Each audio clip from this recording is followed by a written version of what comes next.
All right, so going over the multiple choice question number 4,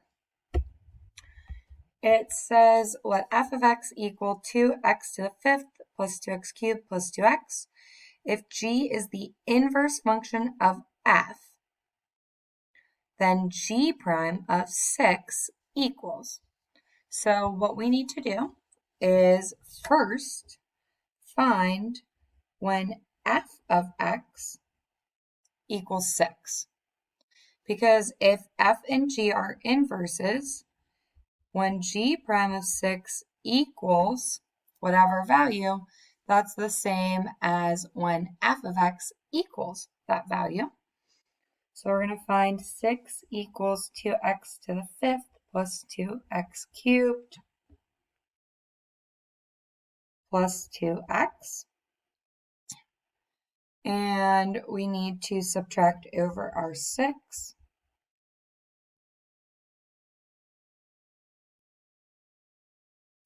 Then we're going to factor out a 2.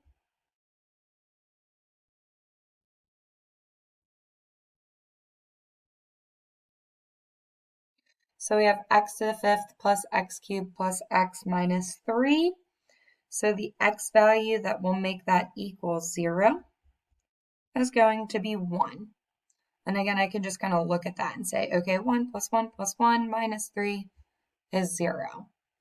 So what that means is that g prime of 6 equals 1.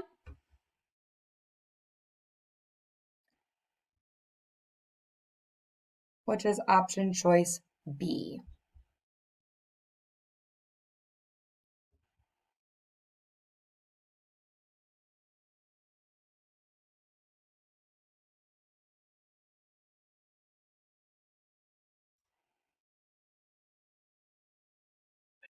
You're very welcome. All right, guys, are there any other questions on any of those homework handouts that you need to see or go over before we move into chapter 4?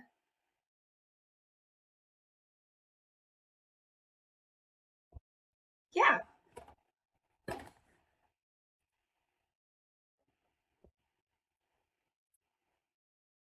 So the one you guys worked on Friday?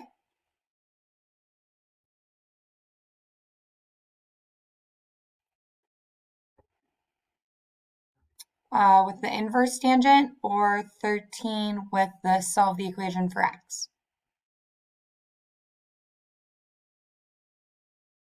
Okay, sure.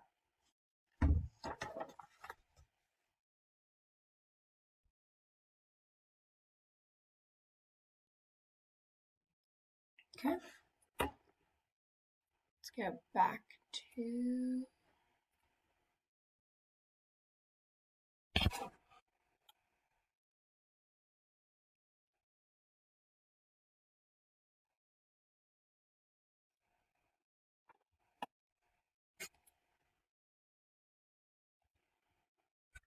Okay. So we have y equals the inverse tangent of 5x squared. So we need to have our inverse tangent rules with us. So we know for our inverse tangents, we need u prime, and u squared. So in this case, our u is 5x squared. Our u prime is 10x.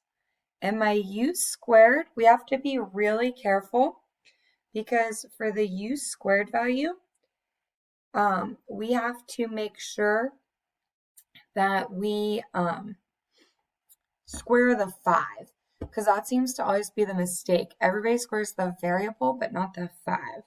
So our u squared is 25x to the 4th. So y prime is always going to be, for inverse tan,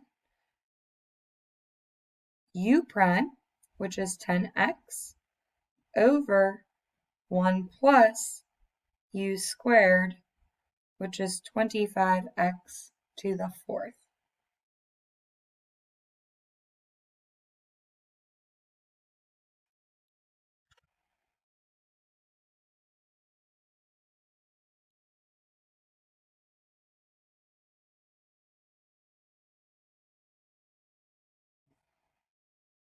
Any other homework problems you guys wanted to see from any of those review days? I'm going to pull back up that review packet and see if there's anything I think we need to go over.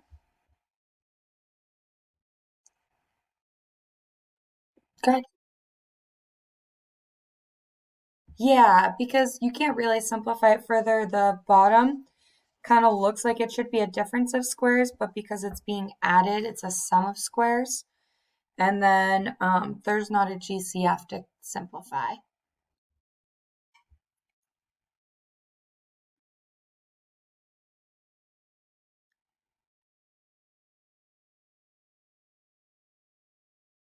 Are we okay with the front page of that 3.9 review?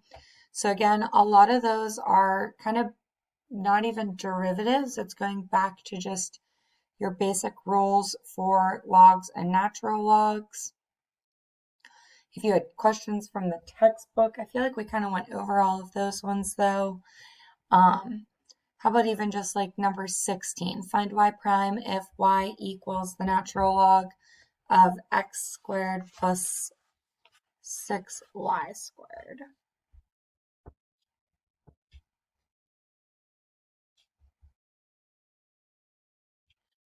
So for that one, it's a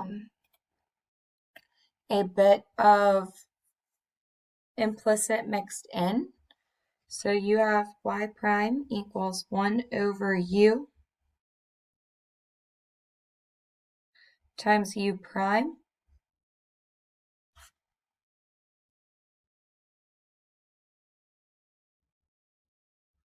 So when you do this one, you actually have to like distribute, multiply, and get this y prime over with the other y prime. So technically this is dy dx on the left, and technically you have a dy dx also mixed over here on the right.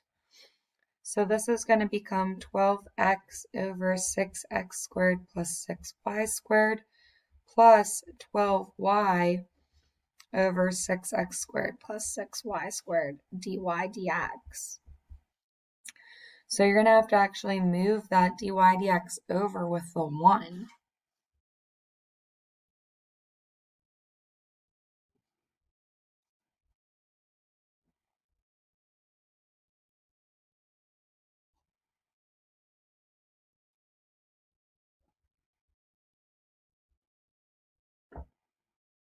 And then simplify by dividing by this side, which means you have to get rid of your fractions and fractions. So this actually has to have a common denominator with that.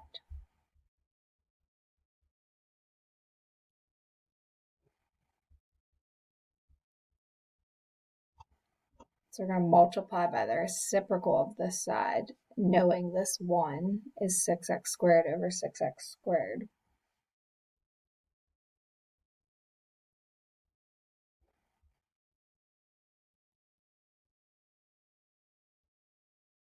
So I changed my 1.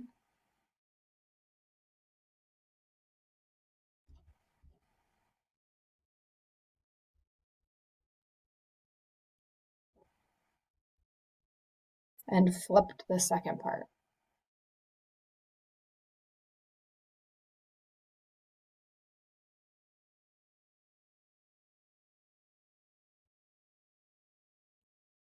So actually, the minus is just done there.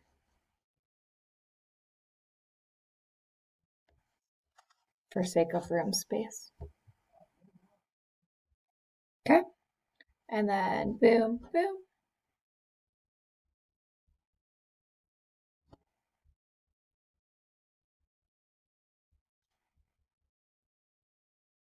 And if you wanted, you could take out a 6.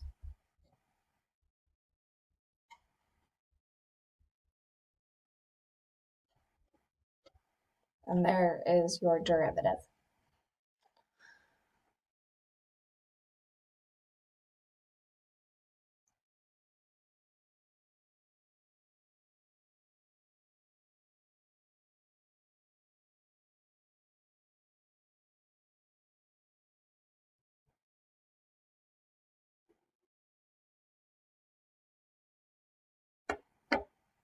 Okay.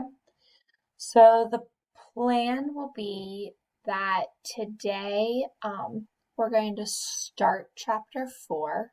Your test will hopefully be in person tomorrow, and those of you that are remote or temporarily remote, we will take your quiz remotely while they take their quiz in person.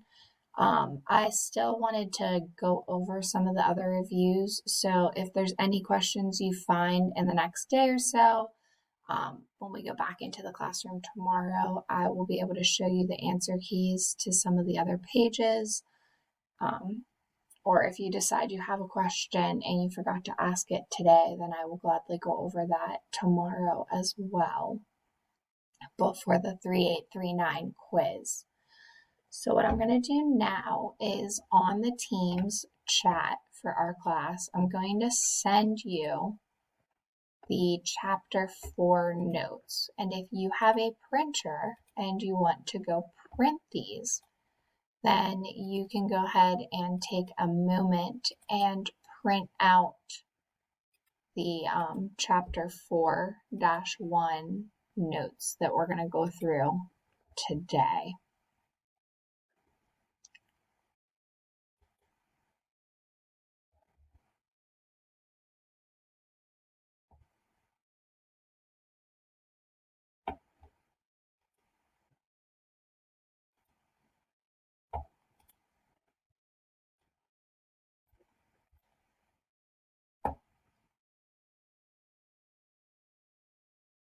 So again, I'm going to give you guys like a 2-minute pause to print either of those out.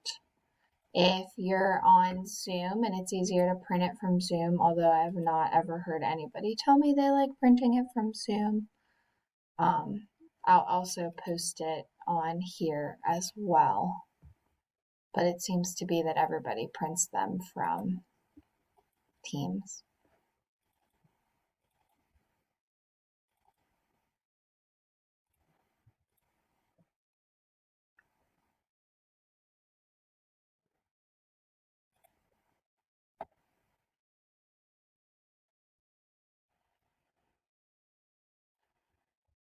All right. So anybody still need a few more minutes to print that, or are you good?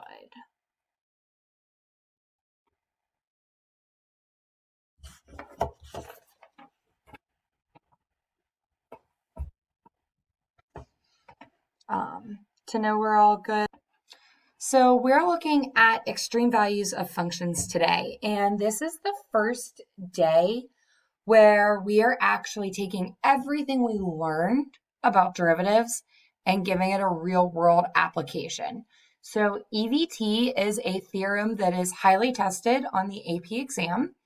It stands for the extreme value theorem, and extreme values are maximums or minimums. And we call them extremas so that we don't have to label them when we find them. So when we originally find an extreme value, we don't know if it's a max or a min. We just know that it's a potential extrema. And then we use our information to determine if that extrema is a max or a min. And we use information and technology to help us do that. So we're going to do this on graphing calculators. We're going to do this by hand. We're going to do this a multiple of ways. So it says let f be a function with domain D.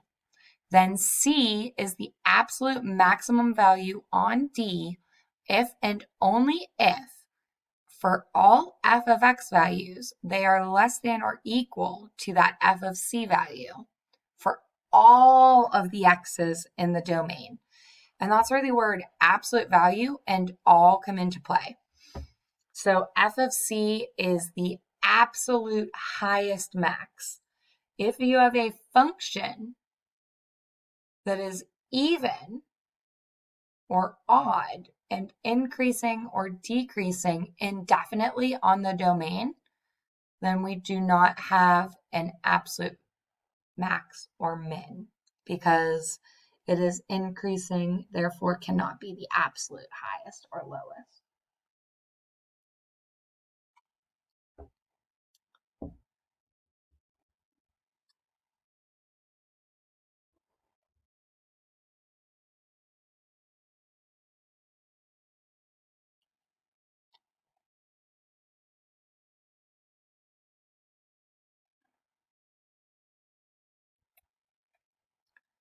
So if we were to sketch a curve of y equals the sine of x from 0 to pi, we are limiting this to half of the cycle of sine, therefore creating a maximum and two minimums.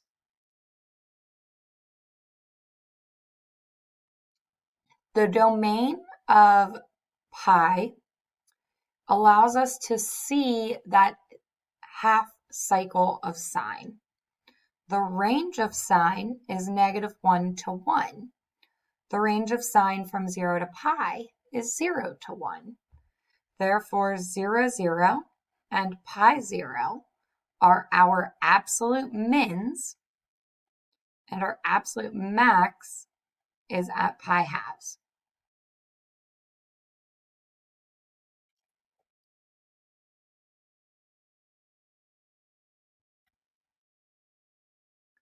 We can look at a quadratic. For example, the domain of a function can affect its extrema. We just saw that with the sine example. So a quadratic is a really interesting one to look at and change and alter its domain. So if you take the domain of a quadratic, it goes from -infinity to infinity normally. So on a normal domain, there is no absolute max because an absolute value or a linear function or a quadratic whose domain is all reals, they're usually increasing in one direction or decreasing in one direction. So here on its domain all reals, it's increasing indefinitely. So we do, however, have an absolute minimum. That minimum occurs when x is 0 at y equals 2.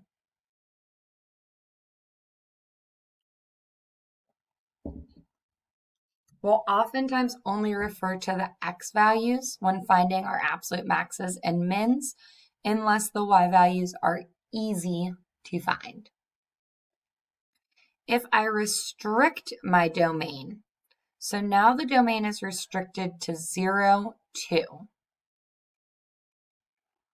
So what that means is we are essentially zooming in on this graph and only allowing it to exist from 0 to 2. So it's being encapsulated by this domain value. So it has a beginning endpoint and an ending endpoint. So therefore, it has an absolute min and an absolute max because it is only a portion of the graph. And the endpoints can serve as the absolute values. So we have an absolute max at x equals 2 and an absolute min at x equals 0. So it's very important on a restricted domain to check the endpoints. It's very important on a restricted domain to check the endpoints. Now in the third example, we adjust our initial condition to be non-inclusive of that 0. So now it's getting infinitely close to 0, but not including 0. So I cannot have an absolute min at 0 anymore because my 0 would be an open circle on that graph. So I have an absolute max, but we cannot attain an absolute min because we cannot create a decimal small enough to get to 0.0000000. Like there are an infinite number of zeros to get to that small point. So there is no absolute min. So on an open interval, you cannot have an absolute at an endpoint. On an open interval, you cannot have an absolute on an endpoint. And we see that finally in that last example, where we have an open interval at 0, 2, so neither the beginning nor the end are included. So these are open circles. So again, we're getting infinitely close to both of those open circles, but it cannot equal them, therefore no absolute extrema on this example.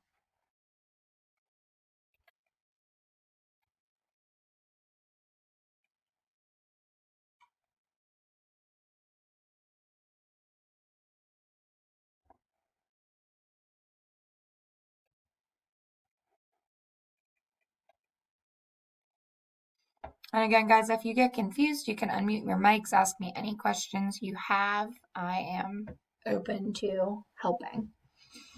So the extreme value theorem says if f is continuous on a closed interval, then f has both an absolute max and an absolute min. So, extreme value theorem has a few key things you need to know. One, has to be continuous. Two, has to be a closed interval. If 1 and 2, then 3, we have an absolute max and an absolute min guaranteed. So continuous closed interval guarantees absolute max and absolute min.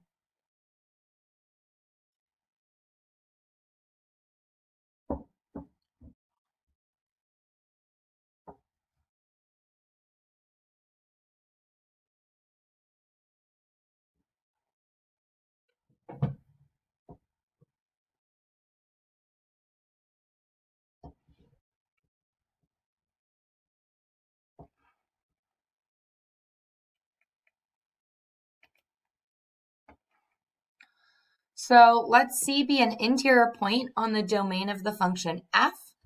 Then f of C is guaranteed to be a local minimum if f of C is less than the values near C, or it's guaranteed to be a local max if f of C is greater than the values near C, but not in the entire domain. So local or relative are within the proximity of the C value. Local or relative have to do within the proximity of that C value. They can also be on open intervals.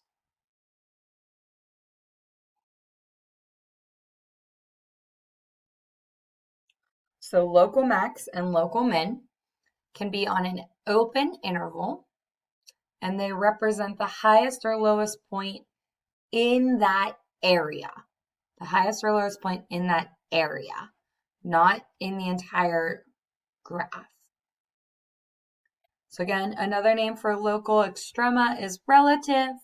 An absolute extremum is also a local, because being an extreme value overall makes it an extreme value in its intermediate neighborhood.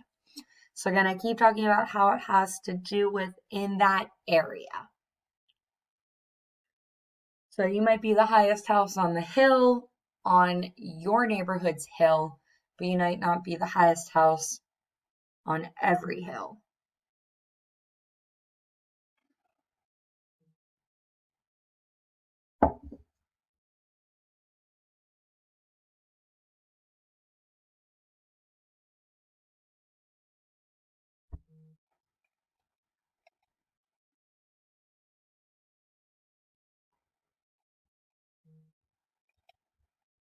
So let's look at and label local max, local mins, absolute max, and absolute mins. So here we have a graph, and our graph is going infinitely up or down in opposite directions at different points. So if we had a restricted domain versus an open domain, that would change my answers. So what we can see is we have a local min right here. We have a local max here and another local min, because in those areas, they are the highest or lowest points. And then if you are to assume this is an endpoint, you could create an absolute max. So if we assume this is an endpoint, then we have an absolute max. If you assume this is continuing, and this is why I stress so much the importance of placing arrows, then there is no absolute max. This local min, either way, is also our local max and absolute min, because it is the lowest point either way. So again, if it is a closed interval, then that creates those red absolutes.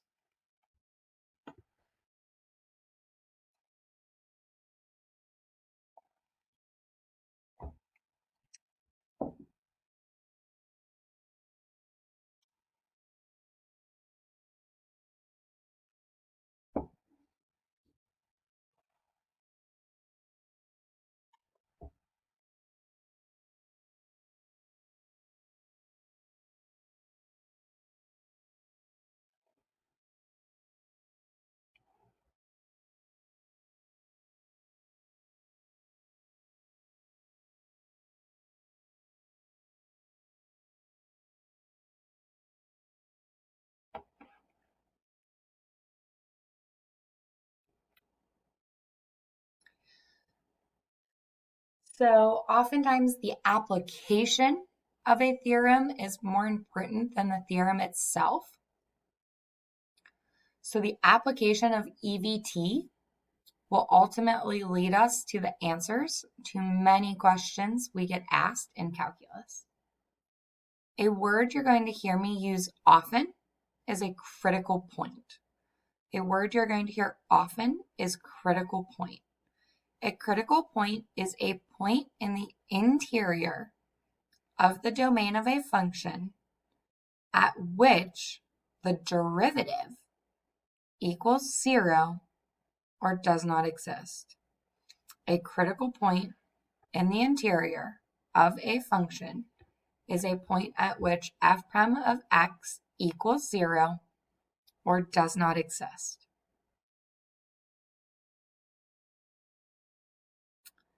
We call critical points extreme values. So if a function f has a local max or a local min at an interior point on its domain, and f prime exists at that interior point, then f prime of c will equal 0. So the extreme value theorem says if f of x has a local max or a local min at an interior point c of its domain, then f prime of x exists, f prime of c will equal 0. So if you go back to your graph, what that means is the derivative here and here, as well as here, will always be 0. The derivative at these three local mins and maxes will be 0 on its derivative.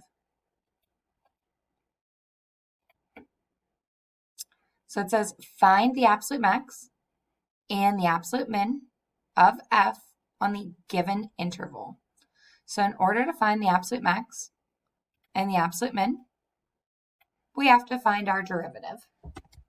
So f prime of x is equal to 12x cubed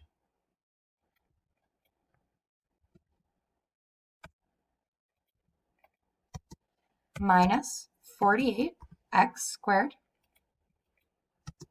plus 36x.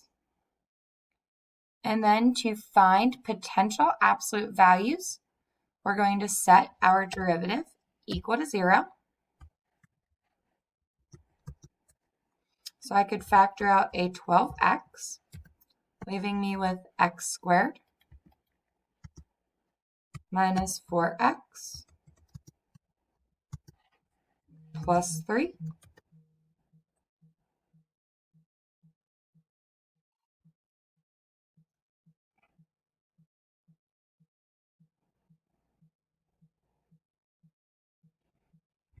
Solving for x, we get 0. And then if you were to factor x squared minus 4x plus 3, that would have become 12x. And then x minus 3, x minus 1. So that also gave you critical points of 1 and 3.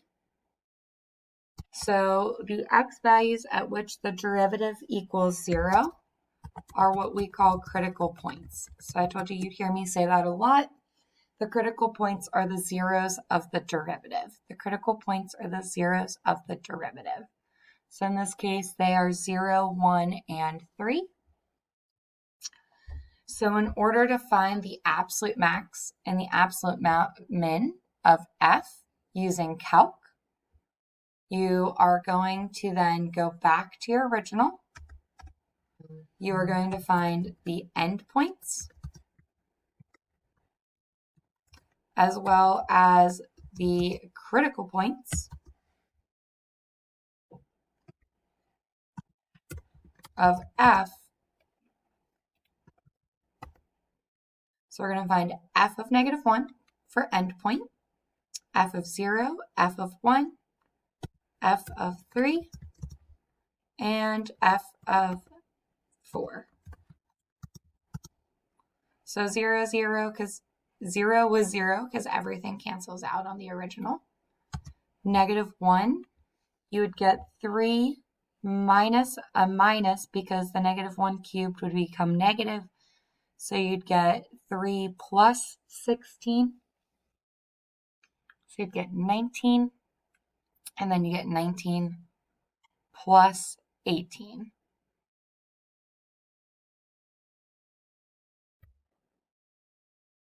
So, what is it I'm typing? 19 and 18 gives you 37. F of 1 is 3 minus 16 plus 18. So 3 plus 18 is 21. 21 minus 16 is 5. F of 3. So in order to make that easier, I would take out the x squared and bring my 9 in front if I'm doing this mentally.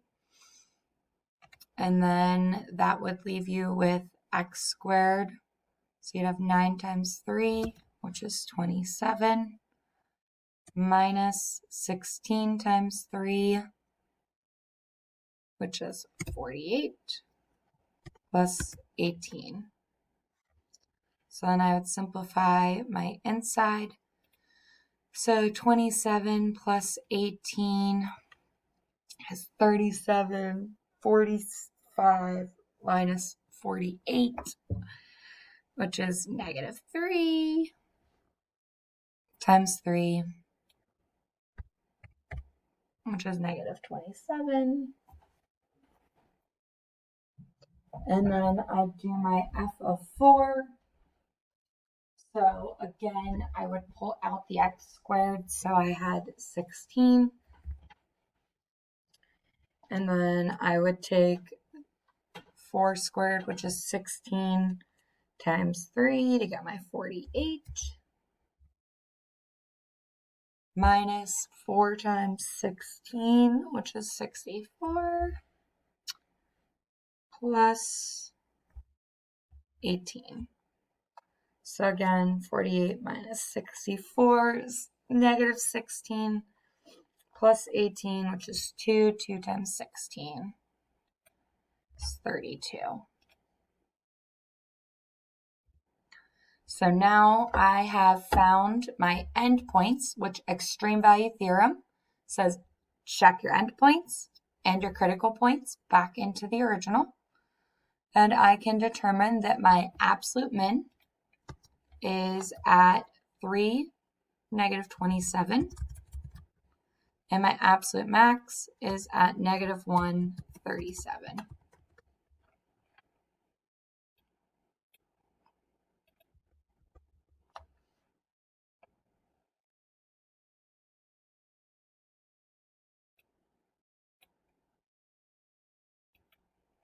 Let's look at one more example for that. So again, we're going to find our derivative.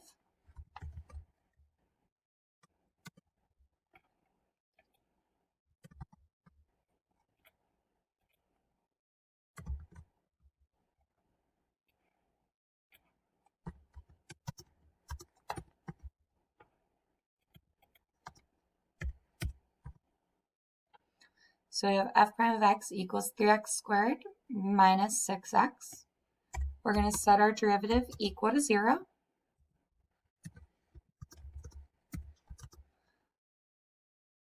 So in doing so, I can factor out a 3x, leaving behind x minus 2. So I get my zeros to be x equals 0 and x equals 2. And once again, we call those our critical points. So I need to check my endpoints and my critical points. So we're going to check -1/2, 0, 2, and 4. And we always check our points back into the original. So we're not checking them into the domain, you're checking them back into the original. So on the original, you're taking x cubed. So -0.5 cubed is like -1 cubed, so you get -1. And 2 cubed, which is 8, minus 3 times -1/2 squared, so that's a positive 1/4. So you get -1/8 minus 3/4. So -3/4 minus 1/8 is a -7/8.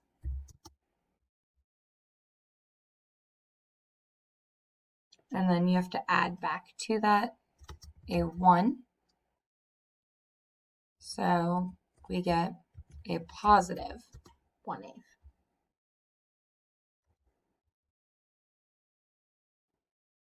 Zero is 1, because 0, 0, 1. 2 cubed is 8, minus 3 times 2 squared, which is 4. So 3 times 4, 8 minus that is -4, plus 1 is -3. 4 cubed is 64, minus 4 squared, which is 16 times 3, so 48. So 64 minus 48 is 16. Add 1 to that, and you get 17. So f of 2 is a negative, so that's my absolute min. And f of 4 is at 17. That is my absolute max.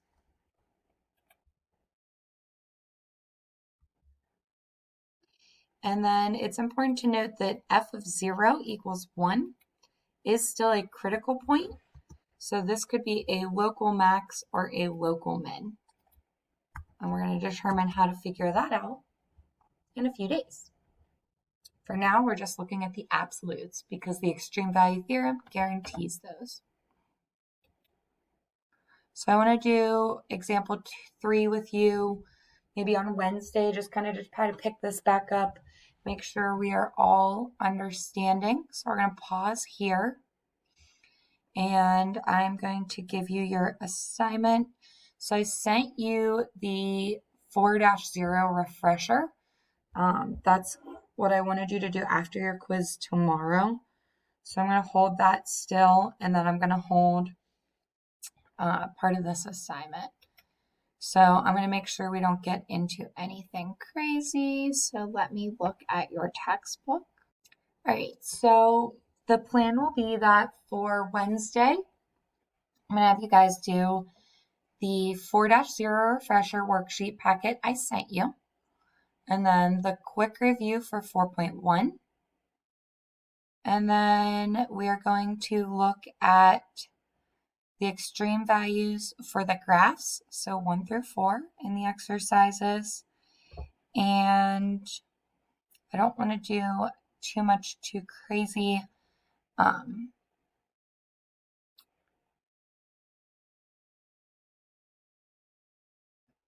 So we'll look at 1 through 4 and 19 to 22. So in 4.1 exercises, you're looking at 1 to 4 and 19 to 22.